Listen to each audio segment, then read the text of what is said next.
Hi guys, it's Jess from Honest Fiction, and welcome back to my channel.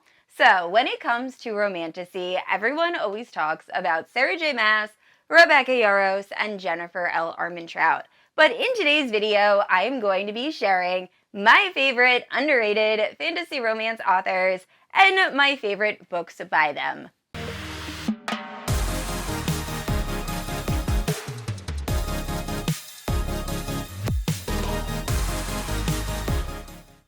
Alright guys, so let me start off by saying this video is in no way hate towards Sarah J. Maas, Rebecca Yarros, or Jennifer L. Armentrout.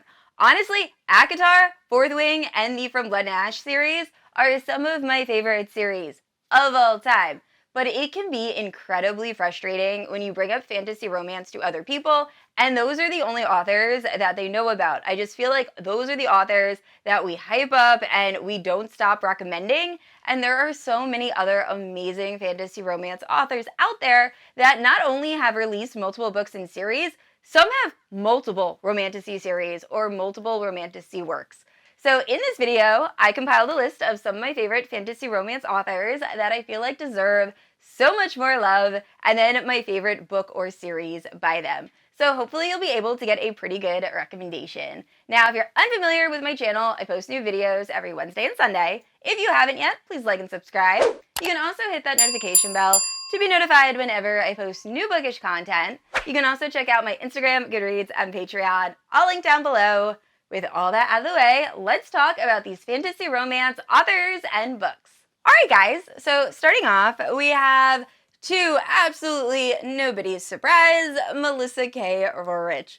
Now, Melissa K. Roehrich is one of my top fantasy romance, if not my favorite fantasy romance author of all time. She is neck and neck with Sarah J. Maas in my eyes, and that is because of the Lady of Darkness series and the Legacy series. Now, the Lady of Darkness series I actually had as a Patreon read-along series where I read this with my patrons, and oh my gosh, this series is phenomenal. So if you're unfamiliar with the Lady of Darkness series, this is actually the special edition from Melissa's website.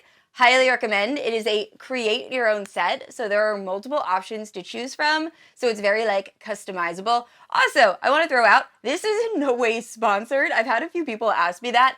I am just obsessed with this series and these books, so this is not sponsored. I don't get any money for this. I love this entire series, and I just want more people to read it and love it and enjoy it. So anyway, if you're unfamiliar with the Lady of Darkness series, we are following Scarlett. When Scarlett was very young, she was adopted by the Assassin Lord and raised along with her two sisters to become insane killers. Now, all Scarlett wants is to get revenge on the Fae Fire Prince that she believes killed her mother, and the Assassin Lord has been holding this information over Scarlett's head in order to control her. So Scarlett does something that the Assassin Lord deems inappropriate or bad, and he sentences her to solitary in this kingdom where she is just waiting to be called upon. Well, she ends up receiving a letter from the Assassin Lord that says, hey, if you kill this person, and he has the name written on a note, then your debt is paid and I will tell you where the Fae Fire Prince is. So Scarlett is like, hell yes, let's do this. But before she can act out this murder, she hears wind of these children that are going missing, and she kind of starts to investigate what is happening to the children along with her sisters, and the story really gets going from there, and it is so, so unbelievably good. Now, I do think you should read the Lady of Darkness series, although you 100% do not have to, in order to read my favorite fantasy romance series of all time, the Legacy series by Melissa K. Roehrich. Now, the only reason I have been kind of hesitant to say that is this series is technically not finished. The last book is coming out on November 25th, so I guess technically as of now ACOTAR is still my favorite, but this is a very close second, and if this last book is as heart-wrenching and brutal as I think it is going to be, this will take the #1 spot. If you are somehow unfamiliar with the Legacy series, and I don't know how you could be if you follow this channel, I think I talk about this series in every single video. Not sorry. It is a dark captor-captive urban kind of romantasy we are following Tessa, and Tessa is living in a world where the gods have granted power to the legacy, and the legacy control the Fae. Our main character, Tessa, is a Fae, and when she comes of age, she is going to have to work in one of these 6 different legacy houses. And she ends up being chosen to work as the heir of endings, or be the primal source to the heir of endings. Now, the primal source is a role Tessa never thought she would have.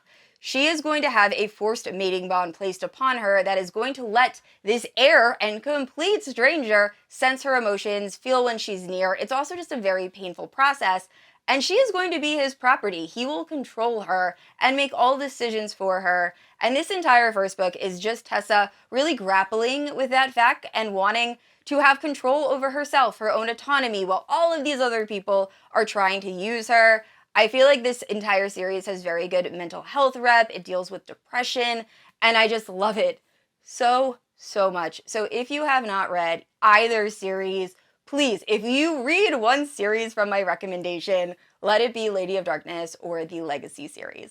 And next up, we have Scarlett St. Clair. Now, she has a bunch of books that are absolutely amazing. I really did enjoy her Hades and Persephone series, although I didn't quite finish it.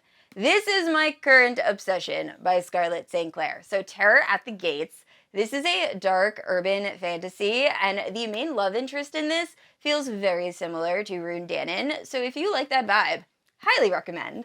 Now, in this, we are following Lilith Leviathan, who has been cast out from her very wealthy family and is trying to make it in a city comprised of sin, Nineveh. Now, she is getting by stealing, and one day she happens upon this very mysterious and beautiful dagger, and she thinks that all of her problems are solved.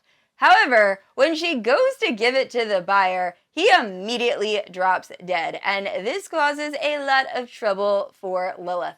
So she is now on the run, and she enlists the help of the leader of this entire realm, Zaharev, who has honestly been like pining after her forever, although she is completely oblivious. And it's their romance. I just loved the setting of this book. Like I said, very dark, very grungy, and the overall story, I was completely hooked. I read this entire book in a day. It was just so good. It also kind of plays around with like purgatory, and I cannot wait for the sequel to release. And next up, we have Jasmine Mas.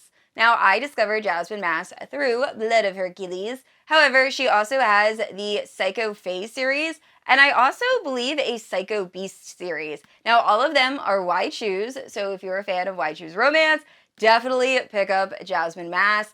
She is my favorite author when it comes to humor. I am very picky with humor in my books. It is very rare for me to laugh out loud.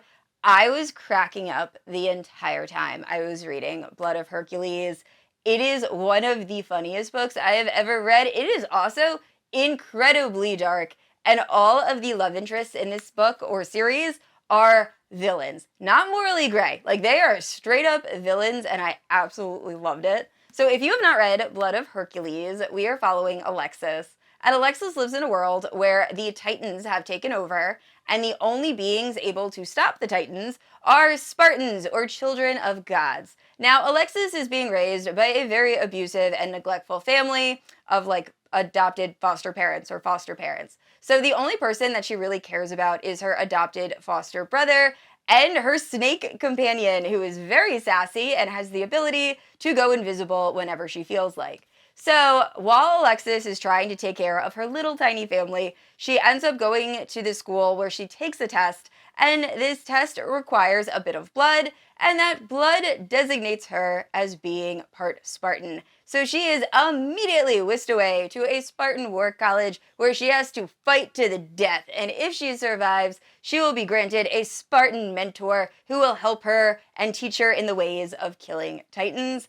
And like I said, it is Y Choose, so there are a bunch of very unhinged love interests, and I love this book. So I'm actually currently reading the Blood Bonds Bonds of Hercules, which is the sequel, and I just love this entire series. And next up is Sarah A. Parker. Now, a lot of people are familiar with Sarah A. Parker because of When the Moon Hatched, and while I did absolutely love When the Moon Hatched, it is a very enjoyable story, I could not put To Bleed a Crystal Bloom down. Now, this is a very loosely inspired Rapunzel reimagining. We are following this girl that when she was a baby, there was a massacre and everybody ended up perishing besides our main character. And this high master ends up stumbling upon this child surrounded by blood and gore and says, hey, I am going to bring her back to my castle and protect her. So we then fast forward 19 years and our main character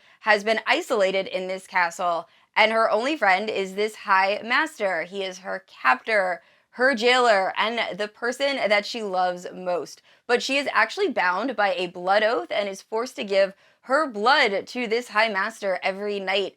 And she believes she is safe in this castle because of all of the monsters that are outside. But in reality, there might be some serious threats inside this castle.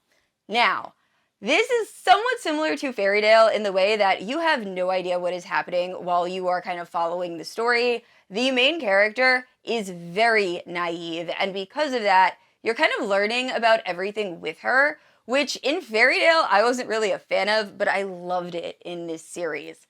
Now, I will also take a moment to kind of voice my frustrations with Lit Haven. I do not get negative on my channel very often, and I try my best not to. I feel like this should be a very positive place. I ordered my copy of To Bleed a Crystal Bloom and also The Coven by Harper L. in 2023. It is now 2025. I still have not received it. Now, Lit Haven is saying they have been updating us, which is kind of a stretch. They will occasionally post an update about once or twice a month that says they're working on it. Now, that is not a real update. I understand the people that ordered the books that did not have any sort of sprayed edges or any like special editions did receive their books, and that is great. I am still waiting, and Lit Haven is not being very transparent about what is happening. So, just want to say, know that going in, be a little wary of Lit Haven. I have been waiting since May of 2023 for special edition books, which is absurd. And since I just brought her up, next up is Harper L. So, like I said, she has also written actually a few different fantasy romance series, but another very popular one is The Coven. That is more of a witchy elemental magic / forbidden romance fantasy romance. And I did love The Coven, but I was obsessed with What Lies Beyond the Veil. Now, I will say the fourth book kind of lost me, but the first 3 books in this series are so addicting. I love them, and I don't hear a lot of people discussing this series when I look at reviews and things like that. So I feel like this series deserves so much more love.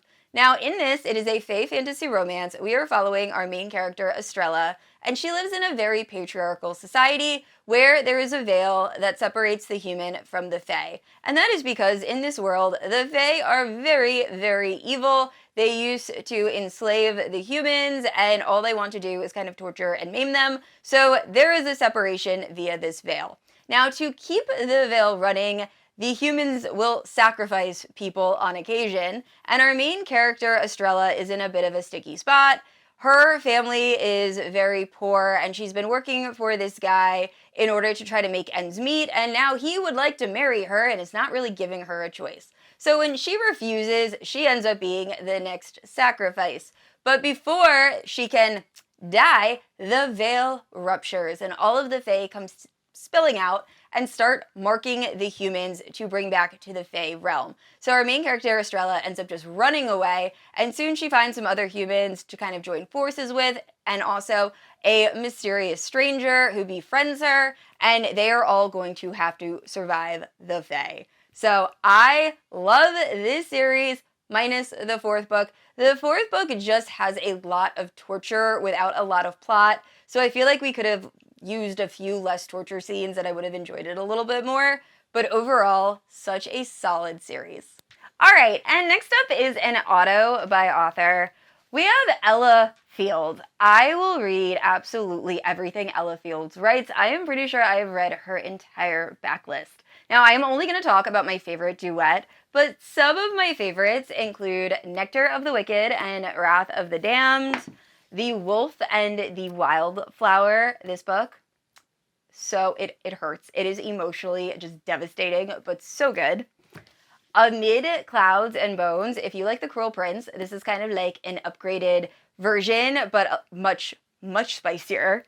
And then my favorite, A King So Cold, and then the sequel, A Stray Prince. This was my introduction into Ella Fields, and this book is brilliant. It is so it's like a villain origin story where you get to follow this character. And at the start, I'll tell you the plot. At the start of this, we are watching this ruthless queen as she peers out and sees an enemy army that's about to advance on her kingdom.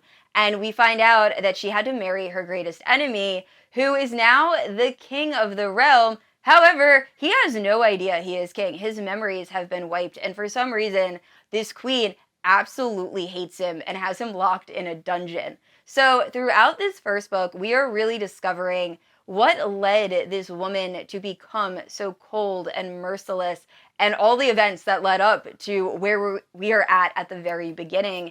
And I just loved following this character and seeing how she changed because of all of the people around her and the choices that they made. So this first book, unbelievably good, very powerful. The second book in the duet, The Stray Prince, is dark and spicy and unhinged, and I was addicted. So we are kind of introduced to a bit of a love triangle in the first book. This second book, we go to a new location, and it is very, very dark. So check trigger warnings, especially for the second book, but I could not put this book down. So overall, if you are looking for a place to start with Ella Fields, highly recommend A King So Cold and The Stray Prince. And of course, I had to include Carissa Broadbent. Now, Carissa Broadbent, honestly, is probably up there with Sarah J. Maas and Rebecca Yarros by now.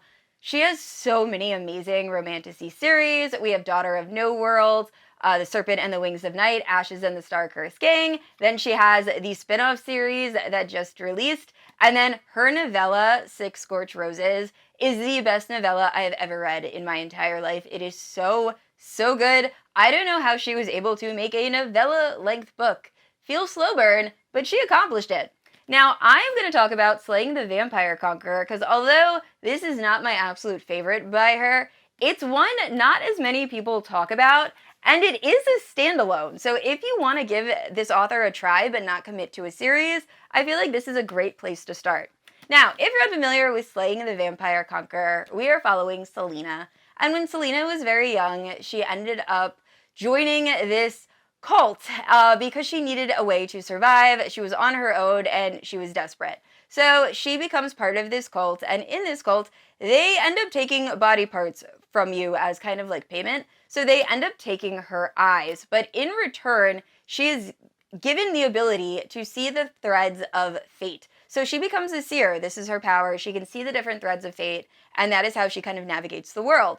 So eventually the cult gives her this mission that she has to go to a vampire conqueror, become his seer, and then kill him. So she agrees, but when she gets there, she meets this vampire conqueror, and obviously very charming, and they end up having a bit of a flirtation, despite the fact our main character is trying to keep her distance. So she has to decide, is she willing to kill this man, or will she kind of give in to this connection that she's been feeling? And it's their romance. So I very much enjoyed this. I actually think this is part of its own interconnected standalone series. There's also Slaying the Shadow Prince by Helen Schroer. I always butcher her last name, but that is also a very enjoyable standalone. So highly recommend. And next up, we have Bree. Now, this was very difficult because there are two different series I love from this author. First up, we have The Crown of Oaths and Curses.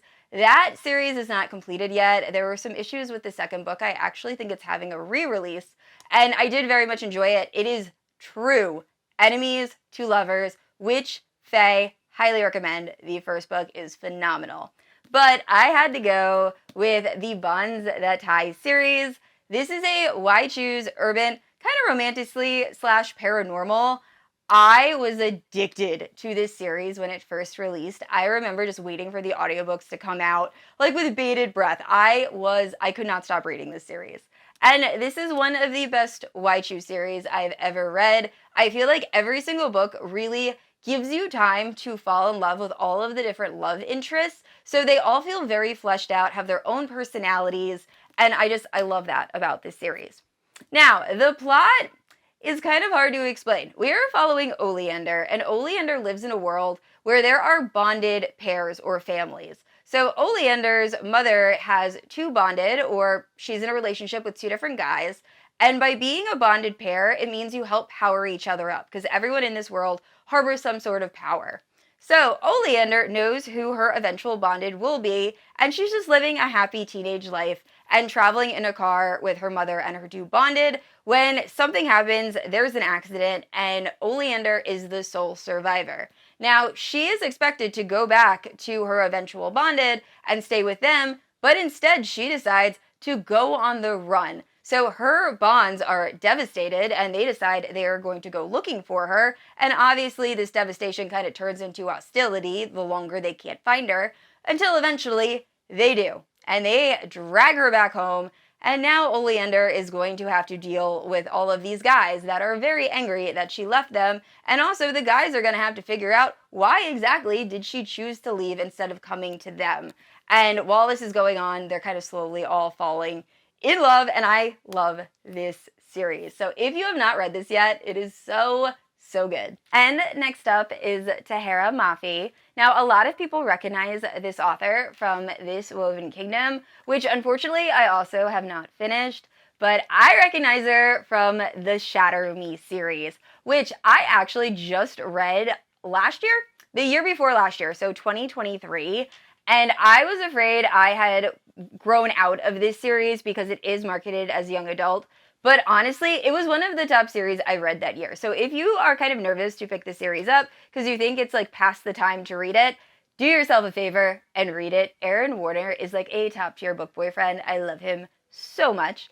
If you're unfamiliar with the Shatter Me series, it is a YA kind of dystopian slash romantasy. We are following Juliet, and Juliet's touch is lethal. So if she touches anyone or anyone touches her, they die instantly. So because of this, the current regime that is in power, that is absolutely deplorable, has put this girl in isolation for the last year. And she has just accepted that she is going to be very lonely and never around people. That is until the regime decides they are going to use Juliet as a weapon. So now Juliet has to make the choice. Is she going to allow this to happen, or is she gonna fight back? And it goes from there. Please check the series out if you haven't yet. And next up, another very beloved author, Stephanie Garber. Now, Alchemy of Secrets is Stephanie Garber's most recent release, and I believe it is her adult debut. And I did very much enjoy this. We're following this girl. She is looking for an alchemical heart because she believes if she is unable to find it, she is going to die because she talked to this legendary creature known as the Watchman who told her so. So she has to go searching for it and runs into all of these other characters along the way that are kind of trying to deceive her, and it goes from there. This was a very fun time. However, Once Upon a Broken Heart holds such a special place in my heart. I love this series.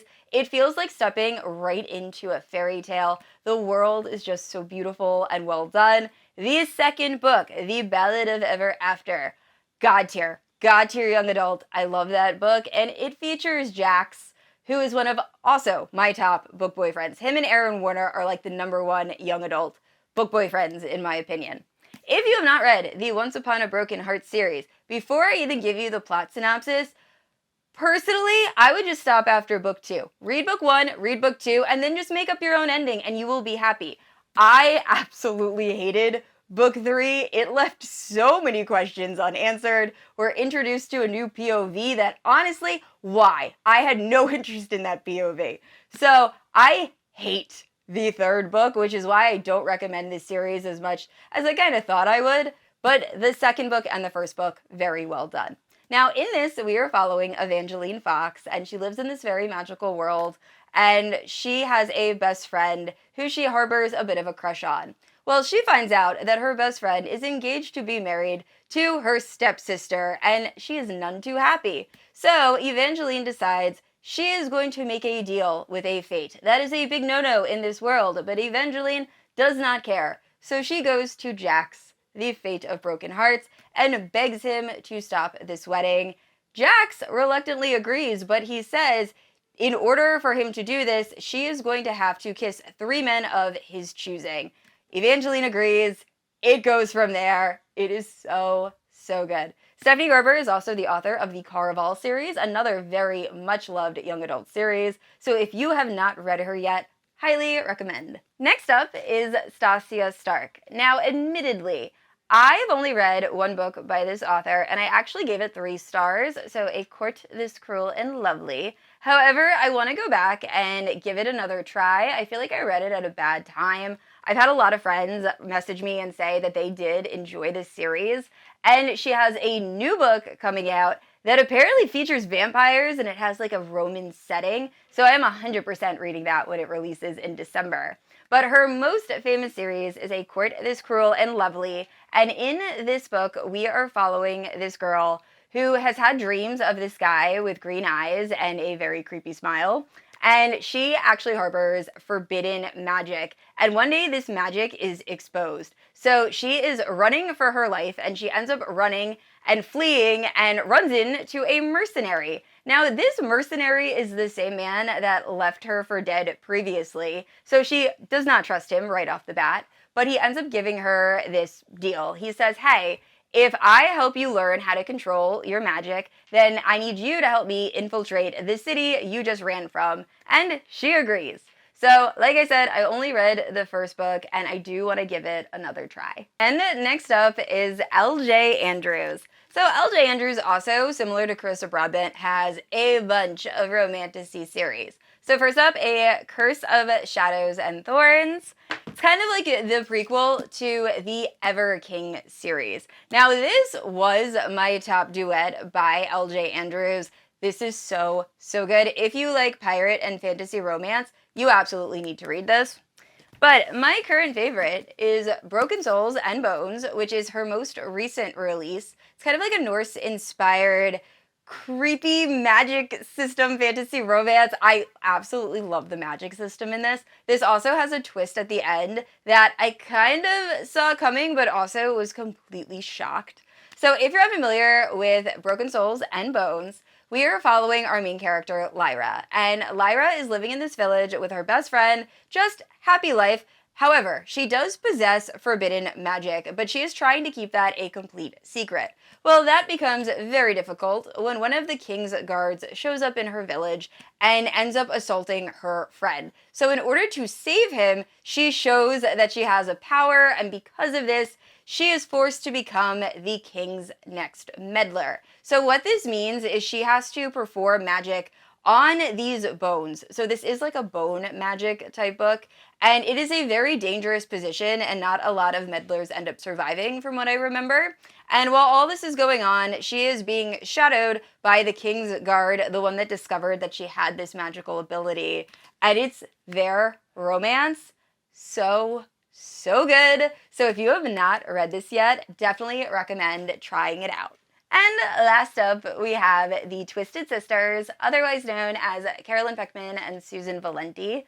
Now, they have a ton of Romantasy series. Honestly, I just discovered a new one over the weekend. I had a booktube retreat with some of my friends and patrons, and one of my friends, Kelly, was telling me about a vampire Romantasy series by the Twisted Sisters. I didn't even know that series existed. So, they have a lot. The ones I know about are the Zodiac Academy, which I'm about to talk about. Then the Dark Fae series, which is a Why Choose series that's kind of a spin-off slash prequel to the Zodiac Academy. Then the Neverkeep series, which is also like paranormal fae. I think it has a war vibe to it. and they are about to come out with a new series, the first book being Hollow. That book releases at the end of the month I am filming this in November. I am so excited to try out a new series by them. Now, my favorite, by far, is Zodiac Academy. As many of you know, I have a very love-hate relationship with the Zodiac Academy.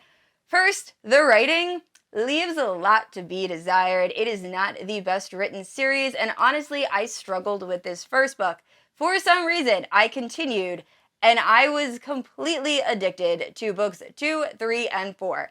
After that, it really started to kind of lose me. I just feel like the authors are stretching this series out, or stretched this series out. It is now complete way farther than it needed to go. So I was not a fan of the leader books and never read the very last book.